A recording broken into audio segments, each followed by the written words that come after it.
Good morning बच्चों। जैसे कि हमने पिछले क्लास में आप लोग को डाइजेस्टिव सिस्टम के बारे में कुछ टॉपिक क्लियर कर दिए थे। आज उसी डाइजेस्टिव सिस्टम में जो टॉपिक रह गया है उसी को आगे कंटिन्यू करते हैं। हमने डाइजेस्टिव सिस्टम में सबसे पहला पार्ट माउथ के द्वारा जो पाचन किया जाता था, माउथ में कौन कौन से पार्ट होते हैं, और माउथ के बाद दूसरा पाचन अंग जो है वो है फेरिंग्स था, जो कि पाचन अंग में तो है लेकिन भोजन का पाचन में उसका कहीं रोल नहीं है। फिर उसके बाद अगला भाग था आसोफेगस। आसोफेगस भी भोजन को पचाने में किसी भी प्रकार का रोल नहीं अदा करता है। पुनः अब भोजन आसोफेगस के बाद आगे पुनः पहुंचेगा कहाँ, यहाँ तक हमने क्लियर कर दिया था। अब आगे भोजन पहुंच रहा है स्टोमक में, जो कि स्टोमक के बारे में आज हम लोग आगे क्लास कंटिन्यू करेंगे। ठीक, यहाँ तक की बात सबको क्लियर हो गई होगी हमारी, जहाँ तक मतलब आशा है कि आप लोग को मेरी बात समझ में आ रही होगी। अब देखिए, हम आसोफेगस कंप्लीट था। स्टोमक के बारे में आज हम बताते हैं कि स्टोमक जो है भोजन को पचाने में कैसे अपना रोल अदा करता है। स्टोमक आमाशय, ठीक। स्टोमक जो है एक सैक लाइक स्ट्रक्चर, बड़े से थैले नुमा संरचना होती है जिसमें सबसे ज़्यादा मात्रा में भोजन को स्टोरेज किया जाता है। क्योंकि ये झोले नुमा संरचना है, सभी भोजन आकर के इसी में स्टोरेज किए जाते हैं और स्टोर करने के साथ साथ भोजन का इसमें पचाया भी जाता है। इसमें भोजन में कार्बोहाइड्रेट, प्रोटीन, फैट कौन सा भाग इसके अंतर्गत पचाया जाएगा। जैसे स्टोमक से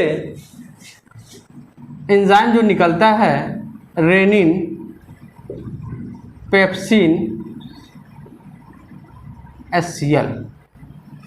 स्टोमक के द्वारा दो तरह के एंजाइम रेनिन, पेप्सिन और ये अलग एक HCl निकलता रहता है, जो भोजन को क्या करते हैं, पचाने में मदद करते हैं। लेकिन कौन सा भोजन पचता है इसके अंतर्गत, देखिए HCl के बारे में पहले समझ लिया जाए। HCl क्या है?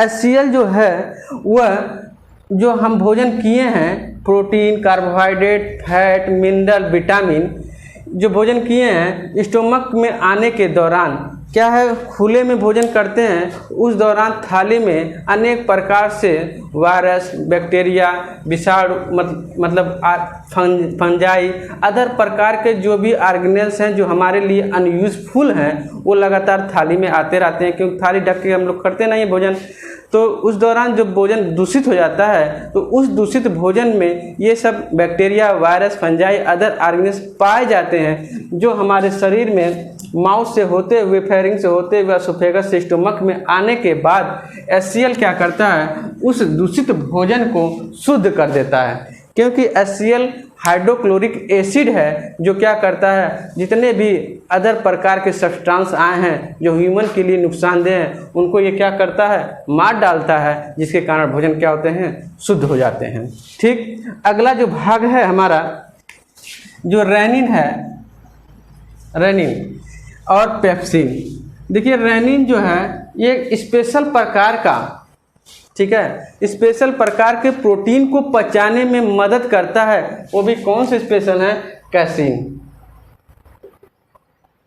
कैसीन जो है दूध में पाए जाने वाला एक प्रोटीन है, उसको पचाने में रेनिन सहायता करता है। अर्थात दूध में पाए जाने वाले कैसीन नाम के प्रोटीन को पचाने में रेनिन जो है मदद करता है। और पेप्सिन जो है, जितने प्रकार के प्रोटीन बचे हुए हैं, प्रोटीन का डाइजेशन हुआ नहीं था माउथ में, उसमें सिर्फ कार्बोहाइड्रेट का, वो भी स्टार्च का बस 5% बस डाइजेशन हुआ था, बाकी 95% स्टोमक में आए हैं, 100% फैट आए हैं, 100% प्रोटीन आए हैं। अब प्रोटीन में भी कुछ भाग जो रेनिन का है, उसमें भी कैसीन, जो दूध हम पीते हैं, कैसीन को पचाने में रेनिन मदद करता है। और बाकी जितना प्रोटीन बचे, सारे प्रोटीन को पचाने में पेप्सिन मदद करता है। अर्थात कह सकते हैं यहाँ 90% प्रोटीन का यहाँ स्टोमक में पचाया जाता है, 10% प्रोटीन और भी रह गया जो आगे चल के उन्हें पूर्ण रूप से पचा लिया जाएगा।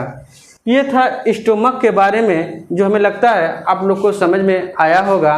अब देखिए स्टोमक के बाद कौन सा अंग आएगा जो भोजन को पचाने में मदद करेगा।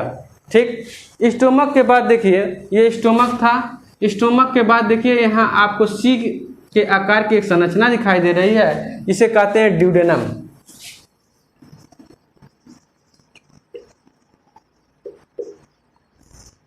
जिसे कहते हैं ड्यूडेनम या ग्रहणी।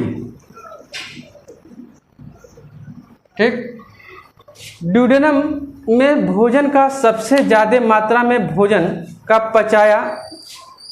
सबसे ज़्यादा मात्रा में ड्यूडेनम के अंतर्गत पचाया जाता है, क्योंकि ड्यूडेनम से कार्बोहाइड्रेट को पचाने वाला एंजाइम, प्रोटीन को पचाने वाला एंजाइम और फैट को पचाने वाला एंजाइम सीक्रेट किए जाते हैं। इसलिए भोजन का सबसे अधिक पाचन इस ड्यूडेनम के द्वारा किया जाता है। अब आता है कौन कौन से भाग हैं जो इनको पचाते हैं, जैसे एमाइलेज, दूसरा है ट्रिप्सिन और तीसरा है लाइपेज। ठीक, 3 एंजाइम हो गए, एमाइलेज, ट्रिप्सिन, लाइपेज। इन तीनों एंजाइमों के द्वारा कौन कौन से भोजन को पचाने में मदद करते हैं। जैसे एमाइलेज जो है, amylase carbohydrate, trypsin protein, lipase fat. ठीक, ड्यूडेनम के द्वारा निकाले गए 3 एंजाइम में पहला एमाइलेज एंजाइम रिस्पॉन्सिबल होता है जितने भी कार्बोहाइड्रेट वाले मटेरियल रह गए थे, जो माउथ के द्वारा पचा दिए जाने के बाद जो बचे हुए सारे कार्बोहाइड्रेट थे, 95% वाले भाग, सारे भाग एमाइलेज में क्या होते हैं, एमाइलेज के द्वारा पचा लिए जाते हैं। ठीक, ट्रिप्सिन जो है 10% रह गया था, बाकी 90% ट्रिप्सिन प्रोटीन पेप्सिन के द्वारा पचा लिया गया था, और जो बच गया प्रोटीन का भाग वह ट्रिप्सिन के द्वारा पचा लिया जाता है। और लास्ट बचा ये लाइपेज फैट को इसलिए नहीं पचा पाता क्योंकि फैट वाटर सॉल्युबल होते नहीं हैं, जिसके कारण फैट को पचाना मुश्किल हो जाता है। और ये कार्बोहाइड्रेट प्रोटीन जो है वाटर सॉल्युबल होने के कारण इन्हें आसानी से पचा लेते हैं। अब देखिए फैट को कैसे पचाया जाएगा। जब फैट लाइपेज को नहीं पचा पा रहा था तो उस दौरान हम बताए थे डाइजेस्टिव कुछ ग्लैंड हैं जो भोजन को पचाने में मुख्य अंग की सहायता करते हैं। अब यहाँ रोल आता है लीवर का। लीवर जो है लगातार अपने अंग से बाइल जूस का सीक्रेट करता रहता है, पित्त का स्राव करता रहता है। ये पित्त जो होते हैं इकट्ठे रहते हैं गाल ब्लैडर में। ये देखिए यहाँ गाल ब्लैडर है, और ये गाल ब्लैडर जो है क्या करता है, पित्त का स्टोरेज किया हुआ रहता है। क्यों? क्योंकि पित्त ही रिस्पॉन्सिबल होते हैं फैट को पचाने में। क्योंकि देखे होंगे पित्त शरीर के लिए नुकसानदेह नहीं होते हैं, क्योंकि जितने चर्बी वाले शरीर होते हैं उनमें पित्त क्या करता है, उस फैट को गलाने का पचाने का कार्य करता है। और यहाँ पित्त ही रिस्पॉन्सिबल होता है इस फैट को वाटर सॉल्युबल में बनाने के लिए।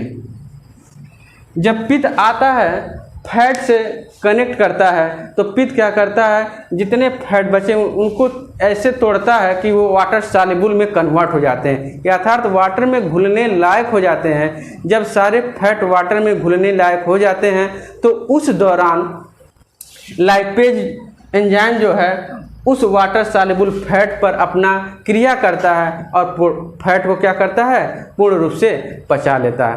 अर्थात भोजन का पूर्ण रूप से पाचन ड्यूडेनम में कर लिया गया, इसके ऊपर स्टोमक में किया गया था, इसके ऊपर माउथ में किया गया था। ठीक, यहाँ तक क्लियर हो गया। अब देखिए ड्यूडेनम के बाद हमारा अगला जो भाग है स्मॉल इंटेस्टाइन, छोटी आंत।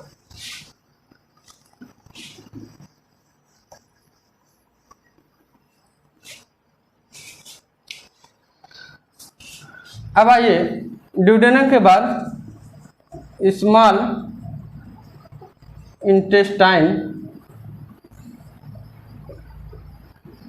स्मॉल इंटेस्टाइन मतलब छोटी आंत।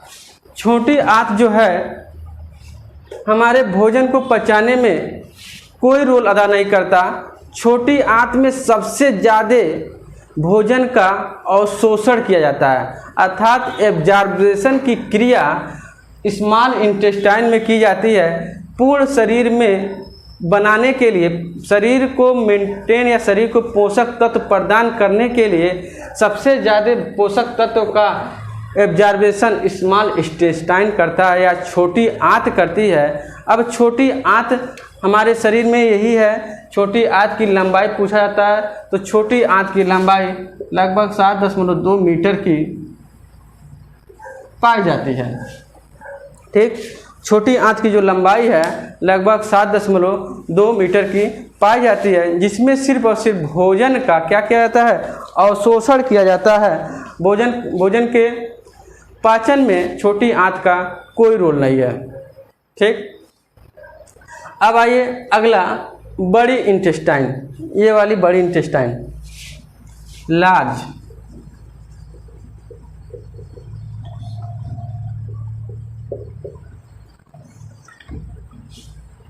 ठीक, छोटी आंत के बाद अगला पाचन ग्रंथि जो है, पाचन अंग जो है हमारा क्या है, बड़ी आंत है।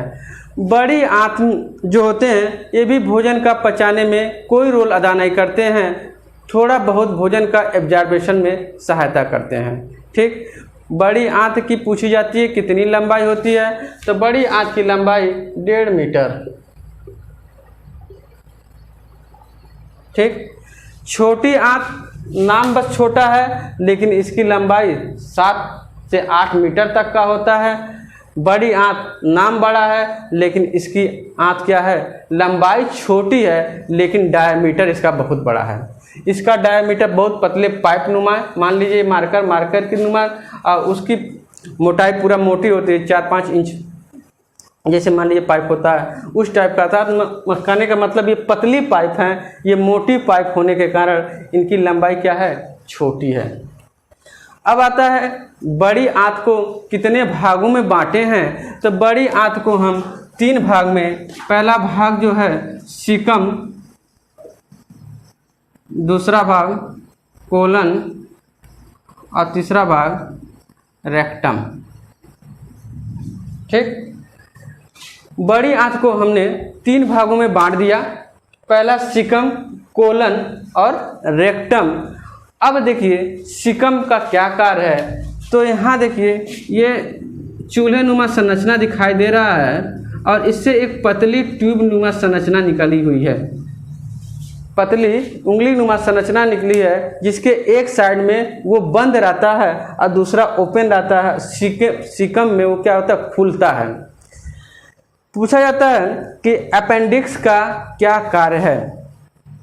पहले के समय में जब मनुष्य पत्ते खाते थे तो उस दौरान अपेंडिक्स एक्टिवेट था, अर्थात अपेंडिक्स से निकलता था एक एंजाइम जो सेलुलोज को पचाने में मदद करते थे। क्योंकि पत्तों में सबसे अधिक मात्रा में सेलुलोज पाए जाते हैं, उस सेलुलोज को पचाने में अपेंडिक्स मदद करता था।